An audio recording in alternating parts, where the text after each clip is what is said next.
Hello friends. अगर मैं आपसे पूछूं कि एक व्यक्ति के सफल और असफल होने की वजह क्या है, तो इसका सीधा सा उत्तर है कंफर्ट जोन। एक लक्ष्य को पाना कभी सरल नहीं होता है। उसके लिए दिन रात अथक प्रयास करने की जरूरत होती है, तब कहीं जाकर वो सफलता हाथ लगती है। तो आज मैं इस कंफर्ट जोन के अंतर्गत एक बहुत ही छोटी सी कहानी शेयर करने जा रहा हूं, जो आपको बहुत पसंद आएगी। तो इसे अंत तक जरूर देखें। एक बहुत ही खुशहाल राज्य था, जहां के राजा और प्रजा दोनों बहुत खुश थे। वह राज्य दिन प्रतिदिन तरक्की कर रहा था। कोई छोटा सा किसान हो या बड़ा सा व्यापारी, सभी अपने काम काज से खुश थे। उस खुशहाल राज्य के राजा को बाज पक्षियों को पालने का बहुत शौक था। उसने अपने भरोसेमंद मंत्री को आदेश देकर 2 बाज पक्षी मंगवाए। आदेश पाकर मंत्री पड़ोसी के दूसरे राज्य में गया और वहां से 2 बहुत ही खूबसूरत बाज पक्षी को खरीदकर पिंजड़े में ले आया।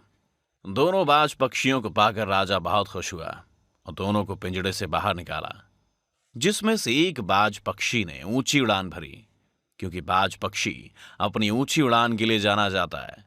और वहीं दूसरा बाज पास ही एक पेड़ की डाल पर बैठ गया।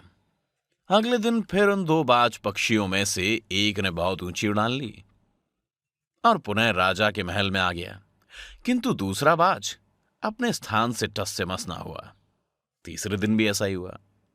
राजा ने परेशान होकर अपने मंत्रियों को फिर से आदेश दिया कि जाओ, किसी वैद्य या पक्षी विशेषज्ञ को लेकर आओ। आदेश पाकर मंत्री अपने राज्य के पड़ोसी राज्य से बहुत सारे जानकार व्यक्तियों को लेकर आए। सभी ने अपनी तरफ से पूरी कोशिश की, किंतु कोई भी उस बाज पक्षी को उड़ाने में सफल नहीं हुआ। अब राजा बहुत ही परेशान रहने लगे। तब राज्य में इनाम की घोषणा कर दी गई थी कि अगर कोई व्यक्ति दूसरे बाज को उड़ाने में सफल हुआ तो उसे 100 सोने की अशर्फियां दी जाएंगी। जब यह खबर गोपाल नाम के एक साधारण से लकड़हारे को पड़ी, तो वो राजमहल आया और राजा से आज्ञा लेने लगा। राजा ने संशय भरी नजरों से देखा और उस लकड़हारे को आदेश दिया। अब गोपाल अपने काम पर लग गया। थोड़ी देर बाद राजा क्या देखते हैं कि वह दूसरा बाज बहुत ही ऊंची उड़ान भरने लगा है, पहले वाले बाज से कहीं ऊंची ज्यादा। राजा बहुत आश्चर्यचकित हुए कि बड़े बड़े विद्वान जो न कर सके वो काम इस साधारण से दिखने वाले लकड़हारे ने कैसे कर दिया।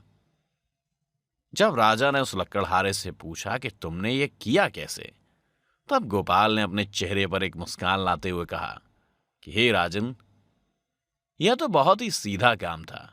सबसे पहले मैंने बाज को देखकर यह पता लगाया कि उड़ क्यों नहीं रहा है।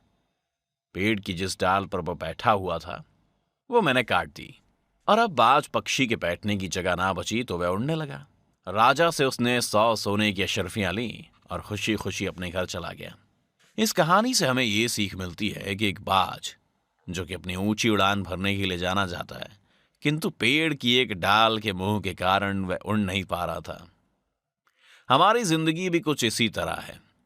हमारे अंदर बहुत सी असीमित संभावनाओं का सागर भरा पड़ा है। हम जो चाहे कर सकते हैं और जो चाहे पा सकते हैं, किंतु हमारे अंदर भी कुछ चीजों का मोह बैठा हुआ है।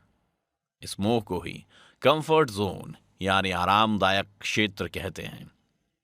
इसलिए अपना कंफर्ट जोन छोड़िए और अपने लक्ष्य की तरफ पूरी मेहनत से बढ़िए। आपको सफलता अवश्य मिलेगी। Please like and subscribe our channel.